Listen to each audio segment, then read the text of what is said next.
Did you know that there is a secret railroad language? The manner in which railroaders communicate is no accident, and each method has its own proper way to do it. But how can you begin to decipher it? Come along as we continue our chase of a one-of-a-kind MBTA Middleboro Extra and observe how conductor, engineer, and dispatcher communication is crucial to railroad operations.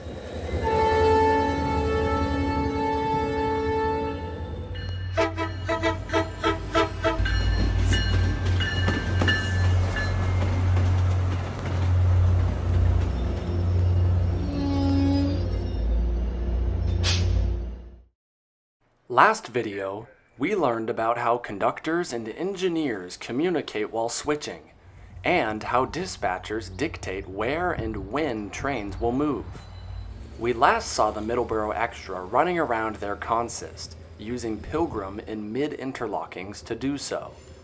Since then, the train has departed Middleboro and is heading railroad north towards Boston. The old colony lines use north and south directions, while all other lines on the MBTA system use east and west. We are positioned here at Holbrook-Randolph Station, waiting for the Middleboro Extra to pass. Just like at Pilgrim Interlocking in Middleboro, the Extra will continue to hold for passenger trains in sidings.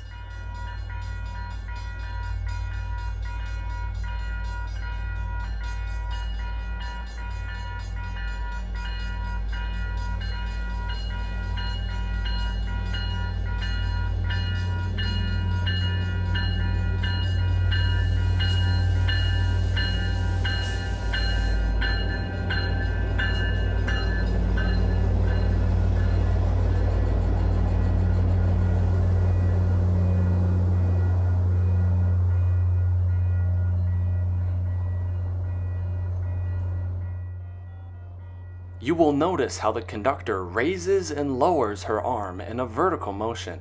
This is a hand signal, used to communicate between conductors to indicate that the train is okay to leave the station.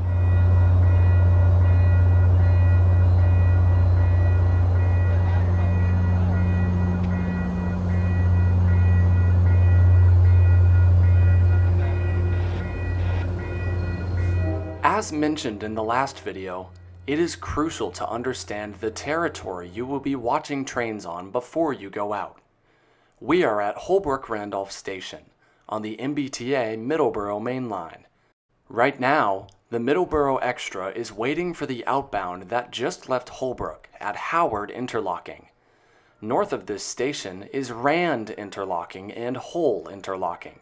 North of that is Braintree Station, where it will get especially hard for this Extra to find a time slot into the city.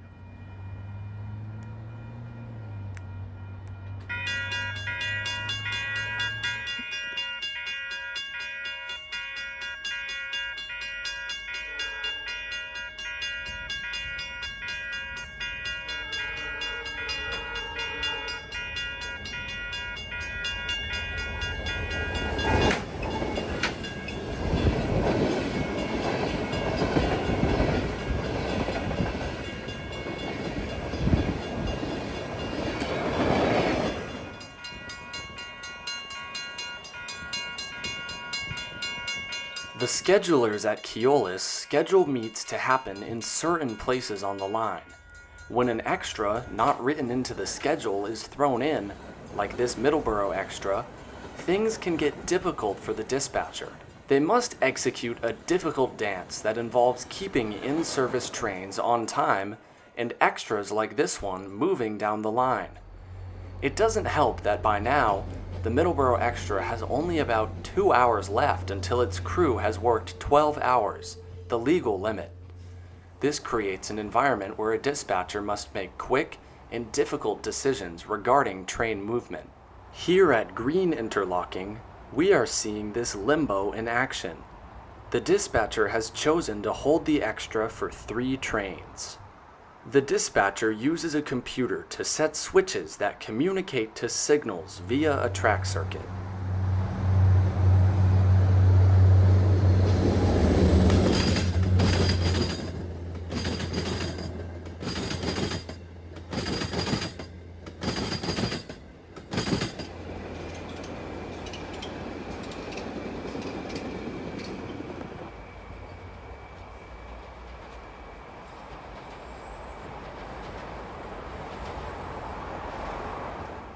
As I said, this dispatcher is dealing with a particularly difficult situation right now.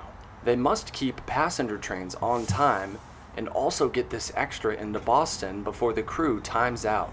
If they hit the 12-hour limit somewhere between Braintree and Boston, the train will have to stop wherever they are until a new crew can hop on board.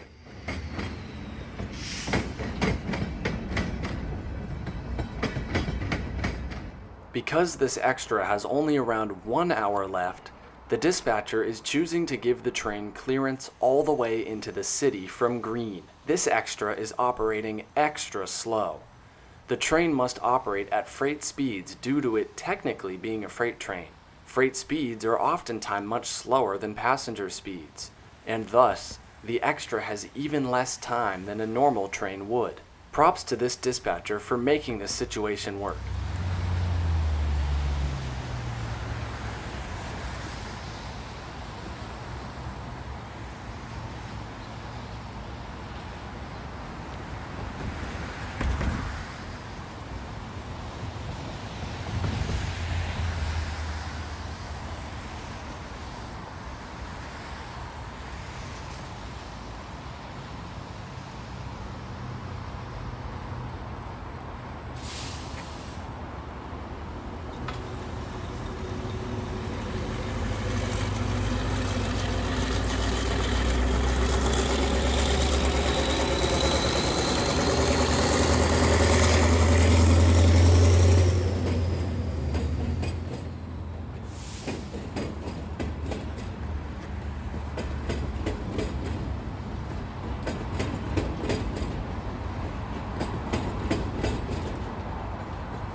Good news, the extra made it into the city without timing out. Even better news, a new crew was waiting for them at South Station. The crew change is a practice that occurs frequently on the railroad. This happens when one crew is ending their day and another crew is beginning their day. The old crew heads home and the new crew hops on the old crew's equipment. Crew changes for passenger trains are built into public schedules. Crew changes for extras ideally shouldn't have to happen. Thankfully today, there was a crew available to take this extra on its final leg to the Boston engine terminal. Leading this train down the Worcester Main Line is the C2 Caboose. This caboose began its life as Boston and Maine C164.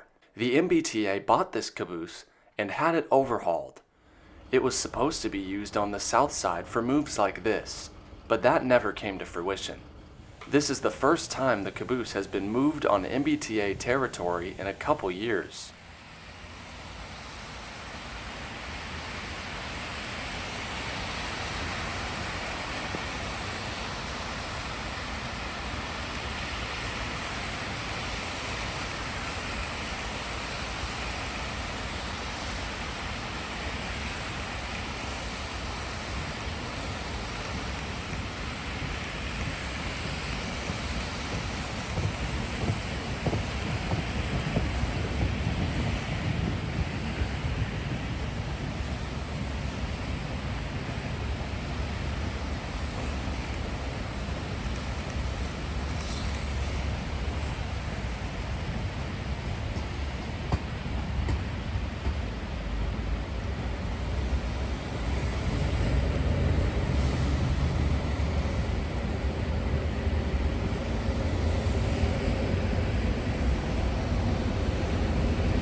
This caboose is being used for its exact purpose, which you don't see too often anymore. Cabooses are shoving platforms, meant to be on the opposite end of a train as the locomotive. Right now, the conductor is acting as the engineer's eyes. He is communicating how many car lengths the train is clear to continue shoving down the Worcester line until reaching the milepost 3.3 switch.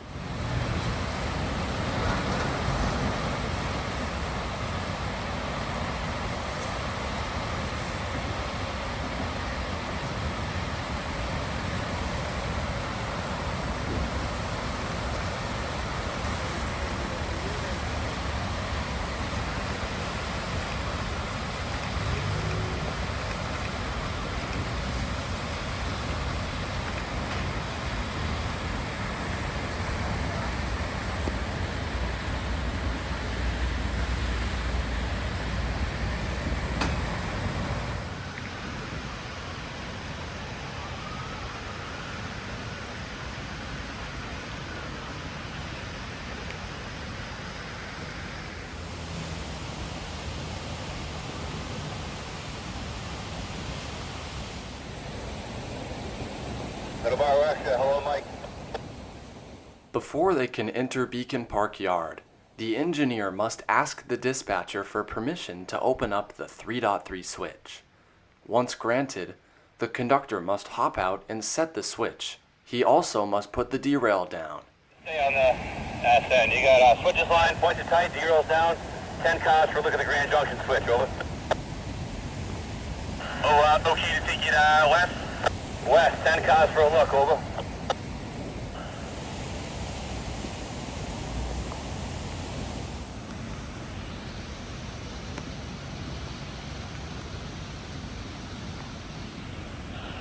Hampshire Corridor 2250, over.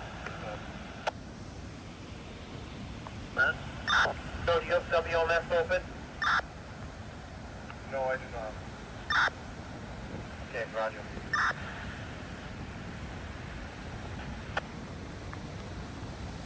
Couldn't hear you. I can hear you better now. What was the car count?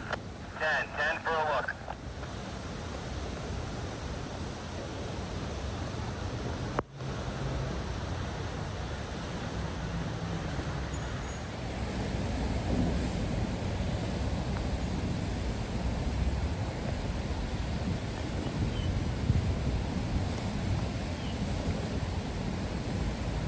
Six more for a look.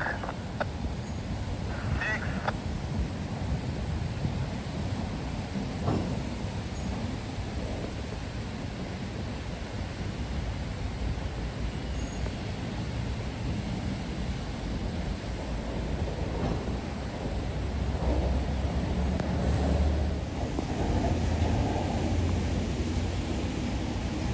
Four more for a look. Four.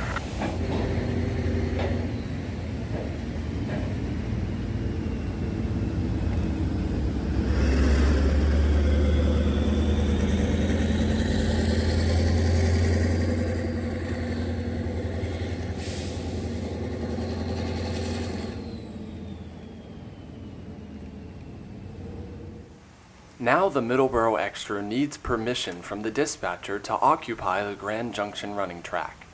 The Grand Junction running track is ruled by the Northside Terminal Dispatcher, meaning that the Extra must inform the Worcester Main Line dispatcher that it is clear of their territory.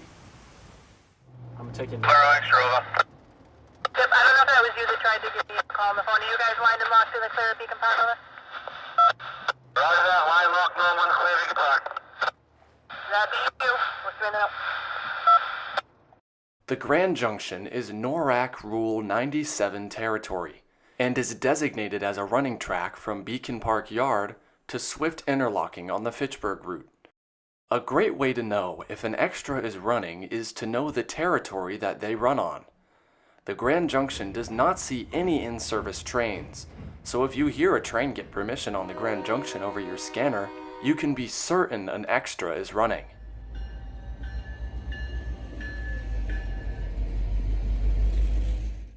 Extra 2107, pushing on the Grand Junction running track, protect Broadway. I got an outbound do about 15 minutes. Think you guys can make it down to Swift in like 15 minutes here? So Roger, I'll give you a quick move. We should be right at Swift in about 15. Okay, Roger that. Okay on the Grand Junction for that thought. Here we go.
The Middleboro Extra is carrying 4 MBTA side dump cars. I thought it would be interesting to film it at the Grand Junction runaround, where a different string of MBTA side dumps have been sitting for years.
The dispatcher has made a very gutsy decision here that will put the Middleboro Extra on the Fitchburg line just a few minutes before an in-service outbound.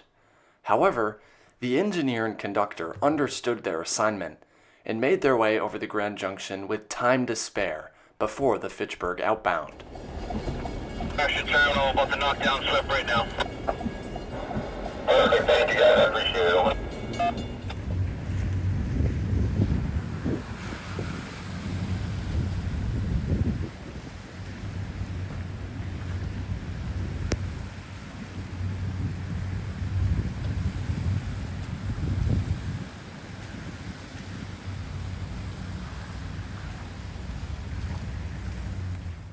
With the Middleboro Extra safely in the Boston Engine Terminal, our day is done.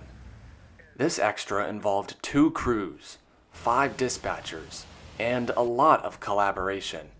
Safe railroading is only made possible by the cooperation of conductors, engineers, and dispatchers, and even more people I wasn't able to cover in this video. They create a cohesive unit that drives the railroad forwards. There's a lot of things these employees do and say that may not make much sense at first. I hope this video was able to shine light on what some railroad jargon and operations actually mean. Please let me know if you have any other questions in the comments. Your questions are my inspiration for these videos. Please also consider subscribing and liking if you enjoyed. So until next time, I will see you all again soon, out there on the rails.